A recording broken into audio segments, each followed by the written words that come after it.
Dia 33, Números capítulo 12 ao capítulo 15.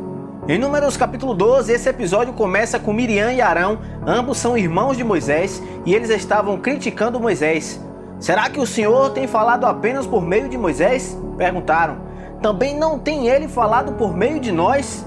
E o Senhor ouviu isso. O Senhor chama os três para a frente da tenda e ele dá um sermão em Arão e Miriam.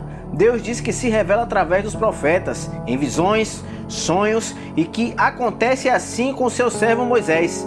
Ainda diz que Moisés fala face a face com ele, e a Bíblia mostra que a ira de Deus se acende, e quando ele sai do lugar, Miriam fica com lepra. Arão pede a Moisés que interceda por sua irmã, e Moisés clama a Deus, mas Deus diz que só após 7 dias ela ficaria curada. Com isso, ela fica fora do acampamento e o povo só segue viagem após ela ficar pura, e partiram de Azerote até o deserto de Parã. No capítulo 13, o Senhor manda Moisés selecionar alguns homens para observar a terra de Canaã. Manda selecionar um líder de cada tribo. Sendo assim, 12 pessoas iriam nessa empreitada. Ele dá as orientações de como deveriam fazer. Subam pelo Negueb e prossigam até a região montanhosa. Vejam como é a terra e se o povo que vive lá é forte ou fraco. Se são muitos ou poucos, se a terra em que habitam é boa ou ruim, se as cidades em que vivem são cidades sem muros ou fortificadas, se o solo é fértil ou pobre, se existe ali floresta ou não. Sejam corajosos, tragam alguns frutos da terra. Chegando lá, eles viram 3 anaquins. Os anaquins eram gigantes, e isso já os amedrontou. Eles colheram um cacho de uva tão grande que precisava de 2 deles para carregarem. Eles passaram 40 dias observando essa terra e regressaram até a congregação que estava no deserto de Parã, em Cades Barnea, e expunham o relatório a todos. E deram o seguinte relatório a Moisés: entramos na terra a qual você nos enviou, onde há leite e mel com fartura. Aqui estão alguns frutos dela, mas o povo que lá vive é poderoso e as cidades são fortificadas e muito grandes. Também vimos descendentes de Enaque. Os amalequitas vivem no Negueb, os hititas, os jebuseus e os amorreus vivem na região montanhosa. Os cananeus vivem perto do mar e junto ao Jordão.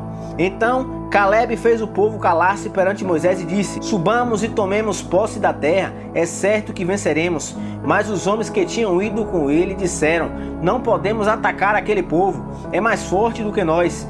E espalharam entre os israelitas um relatório negativo acerca daquela terra. Disseram: a terra para a qual fomos em missão de reconhecimento devora os que vivem nela. Todos os que vimos são de grande estatura. Vimos também os gigantes, os descendentes de Enaque, diante de quem parecíamos gafanhotos. Em Números 14, visto que o relatório de 10 eram negativos, toda a comunidade começou a reclamar, dizendo mais uma vez que Deus havia tirado eles de lá do Egito para matar eles naquela terra. Eles decidem escolher um chefe para liderá-los de volta ao Egito. Moisés e Arão se prostram com o rosto ao chão diante de toda a assembleia, e Josué e Caleb rasgam as suas vestes. Apenas eles trouxeram um relatório positivo, dizendo que a terra era excelente e que se Deus estava com eles, ninguém iria detê-los. Mas a comunidade chegou ao ponto de querer apedrejar os dois. Então a glória do Senhor apareceu a todos os israelitas na tenda do encontro. E o Senhor disse a Moisés: até quando esse povo me tratará com pouco caso? Até quando se recusará a crer em mim, apesar de todos os sinais que realizei entre eles? E os ferirei com a praga e os destruirei,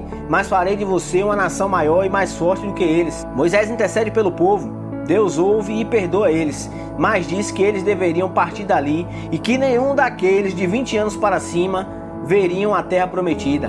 Passariam 40 anos vagando no deserto por causa da desobediência, falta de fé e murmurações. Deus diz ainda que os 10 espias que trouxeram relatório negativo e incentivaram o povo a desistir, que iriam morrer subitamente. Depois que ouviram Deus falar, disseram que eles iriam até Canaã tomar posse da terra, mas Moisés disse para eles não irem, porque o Senhor não era com eles. Mesmo assim foram, e chegando lá foram massacrados e perseguidos. No capítulo 15, esse capítulo inicia com Deus dizendo a Moisés que quando entrarem em Canaã, eles deveriam acrescentar uma oferta de cereal e vinho.